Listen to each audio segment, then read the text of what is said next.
Ya, Assalamualaikum warahmatullahi wabarakatuh.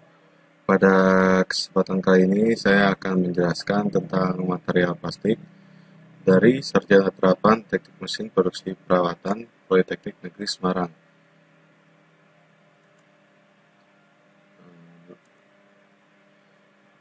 Berikut beliau merupakan penanggung jawab dari PowerPoint ini, yaitu Bapak Anwar Sukito Arjo. Dan juga ini merupakan anggota dari PowerPoint ini yang beranggotakan Bapak Sugeng Aryono dan Bapak Bambang Kuswanto, serta yang membuat PowerPoint ini adalah kami berdua, yaitu saya sendiri Muhammad Fahriansyah Rohim dan rekan saya Novan Setiaji. Langsung saja ke materinya, yaitu plastik. Definisi plastik adalah jenis makromolecular yang dibentuk dengan proses polimerisasi. Polimerisasi adalah proses penggabungan antara molekul sederhana melalui proses kimia menjadi molekul besar. Pengertian plastik menurut Surono tahun 2013 merupakan senyawa polimer yang unsur penyusun utamanya adalah karbon dan hidrogen. Asal-usul plastik. Bahan pembuat plastik pada mulanya adalah minyak dan gas sebagai sumber alami. Tetapi dalam perkembangan zaman, bahan-bahan ini digantikan dengan bahan sintetis sehingga dapat diperoleh sifat plastik yang diinginkan. Bahan-bahan adiktif dalam pembuatan plastik ini merupakan bahan-bahan dengan berat molekul rendah, yaitu berupa pelumas, antioksidan, penyerap sinar ultraviolet, bahan pengisi, dan penguat. Plastik merupakan salah satu bahan yang paling digunakan. Hal ini dikarenakan bahan plastik mempunyai beberapa keunggulan, yaitu ringan, kuat, mudah dibentuk, anti karat, tahan terhadap bahan kimia, serta biaya proses yang lebih murah. Tetapi daya guna plastik juga terbatas karena kekuatan yang rendah, tidak tahan panas, atau mudah rusak dengan suhu yang rendah. Kita langsung masuk ke slide ketiga yang merupakan sifat-sifat plastik. Sifat plastik terdiri dari dua jenis, yaitu termoplastik. Termoplastik sendiri merupakan jenis plastik yang dapat didaur ulang atau dicetak lagi dengan proses pemanasan ulang. Contohnya adalah jenis plastik PET, plastik PS, dan plastik PC. Yang kedua adalah thermosetting. Thermosetting merupakan jenis plastik yang tidak bisa didaur ulang atau dicetak lagi dengan proses pemanasan ulang. Hal ini dikarenakan bahwa pemanasan ulang dapat menyebabkan kerusakan pada molekul-molekulnya. Contohnya adalah melamin. Dan di sini bisa dilihat sendiri yang gambar sebelah atas merupakan contoh dari biji plastik PS dan bawah adalah produk dari melamin, yaitu piring plastik. Termoplast. Salah satu jenis material yang digunakan adalah termoplastik. Hal ini dikarenakan bahwa termoplastik tidak mengalami perubahan susunan kimia sewaktu dicetak dan tidak keras saat dipanaskan. Dari berbagai jenis termoplastik yang sering digunakan dalam perindustrian adalah plastik PET. Menurut Virgil dan kawan-kawan, jenis plastik dibagi menjadi 7 macam, yaitu 1. PET, 2. HDPE, ketiga PVC, keempat LDPE, kelima PP, keenam PS, ketujuh odor yang merupakan campuran dari berbagai jenis-jenis plastik lainnya. Demikian dari saya, slide selanjutnya akan dijelaskan rekan saya yang bernama Novan Setiaji. Kepada Novan Setiaji, saya persilahkan. Ya, di sini saya melanjutkan dari presentasi dari Mas Fahriansyah.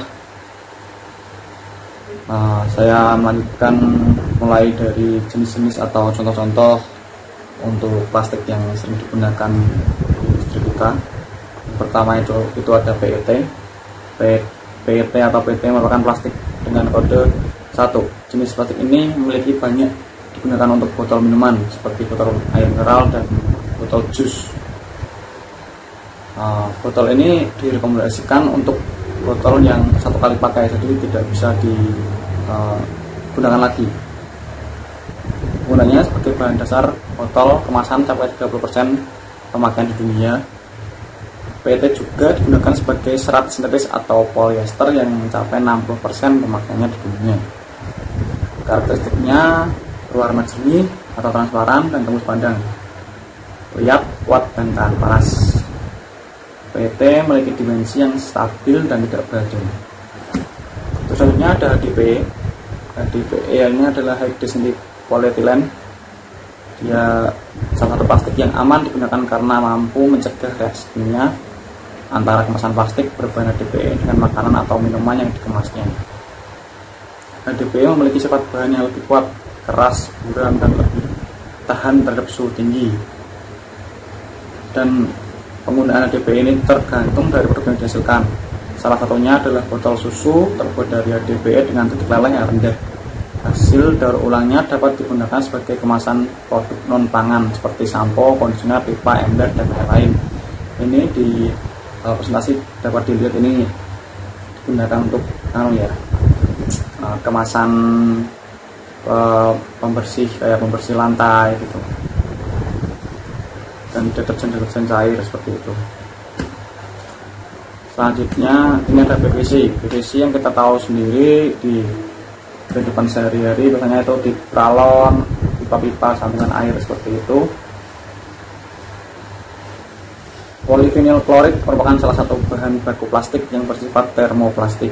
PVC mempunyai karakteristik tertentu yang memerlukan standar atau pemeriksaan khusus untuk mendapatkan PVC yang bermutu. Baik PVC bentuk butiran atau serbuk berwarna putih, tahan terhadap perubahan iklim dan tahan terhadap kelembapan. PVC ini karakteristiknya sedikit berbeda dengan tadi yang pertama PET. Dia ini warnanya lebih solid, bukan transparan lagi, warnanya lebih solid, dan biasanya digunakan di paralon untuk sabungan air seperti itu. Sini juga terlihat digunakan sebagai pot bunga seperti itu. Selanjutnya PVC juga digunakan untuk membungkus makanan. Ternyata ada pembungkus makanan, peralatan elektronik, dan membungkus kabel serta pipa. Bahan ini paling sulit untuk daur ulang, dan biasanya daur ulang bahan ini hanya dapat digunakan untuk pipa, pot, hingga mainan anak-anak, dan konstruksi bangunan. Selanjutnya ada LDP atau low density polyethylene. Tadi yang HDPE high, ini yang low. Polyethylene berdasarkan rendah atau low density polyethylene atau LDPE adalah termoplastik yang terbuat dari minyak bumi. Pertama kali diproduksi oleh Imperial Chemical Industry pada tahun 1933 menggunakan tekanan tinggi dan polimerisasi radikal bebas. LDPE dapat didaur ulang, dan kalau tadi kan yang HDPE tadi kan susah untuk daur ulang. Memiliki nomor 4 pada simbol daur ulang. LDPE dicirikan dengan densitas antara 0,910 sampai 0,940 gram per cm kubik dan tidak reaktif pada temperatur kamar, kecuali oleh oksidator kuat dan beberapa jenis pelarut dapat menyebabkan kerusakan. LDPE ini dapat bertahan pada suhu 90 derajat Celcius dalam waktu yang tidak terlalu lama. Contoh-contoh pemakaiannya ini LDPE digunakan sebagai tempat makanan, botol-botol yang lembek, madu, mustard, trash bag. LDPE dapat didaur ulang dengan baik barang-barang merupakan fleksibilitas tetapi kuat, kayak plastik kantong kresek gitu ya. Terus kayak tempat-tempat sampo, sabun gitu yang lembek, nggak keras gitu. Kan contohnya kan ada pot, ada, kalau yang lainnya ada pot, ada yang PVC tadi kan pot, terus pipa gitu kan, keras ini yang lembek. Lalu selanjutnya ada PP. PP ini polipropilen. Jenis PP ini sering digunakan karena mudah didaur ulang, paling ringan dari bahan polimer lainnya, memiliki tingkat leleh yang tinggi dan tahan terhadap korosi. Harganya murah, mudah diperoleh di pasaran setelah dapat didaur ulang dengan baik. Dan dapat didaur ulang dan sering digunakan di perabot rumah tangga. Ya, ini contohnya seperti yang digambar. Tapi PP ini tidak bisa seperti yang tadi, yang LDPE atau tadi sebelumnya yang tahan terhadap bahan kimia, terhadap reaksi, dan memiliki titik leleh yang tinggi sehingga cocok untuk produk yang berhubungan dengan makanan dan minuman, seperti tempat penyimpanan makanan, botol minuman, tempat obat-obat, dan botol minuman untuk bayi. Bahan ini bisa didaur ulang seperti casing baterai, sapu, sikat, dan lain-lain. Selanjutnya ada PS. PS ini polistiren dikenal sebagai styrofoam, merupakan polimer aromatik sintetis dengan rumus molekul C8H8N yang dibuat dari serangkaian monomer stiren. Polistiren ini banyak digunakan sebagai pembungkus makanan di Indonesia, padahal bahan tersebut dapat membahayakan kesehatan dan bersifat karsinogenik. PS termasuk dalam klasifikasi termoplastik, mempunyai berat molekul tinggi serta bersifat tahan air. PS merupakan jenis plastik persisten yang sulit degradasi di alam sehingga terus terakumulasi mencemari tanah. Ini sulit untuk diuraikan ya, jadi tidak bagus untuk sebenarnya untuk digunakan terlalu banyak. Ini contohnya ini ada di bungkus-bungkus seperti nikah seperti itu, bungkus makanan.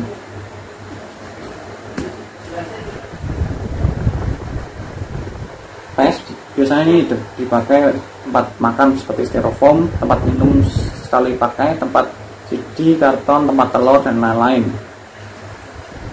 Dia sangat dihindari karena nggak bagus untuk lingkungan.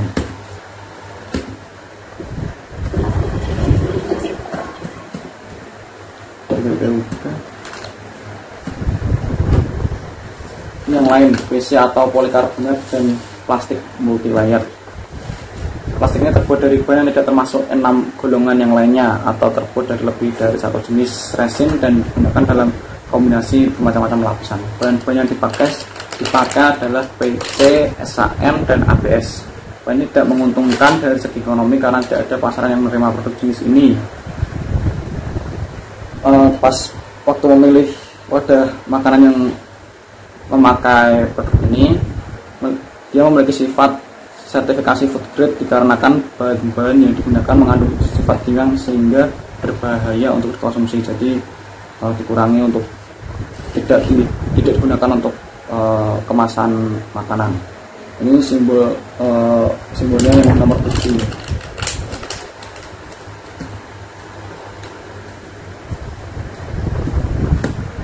Ya, sekian presentasi dari kita. Kurang lebihnya mohon maaf. Assalamualaikum warahmatullahi wabarakatuh.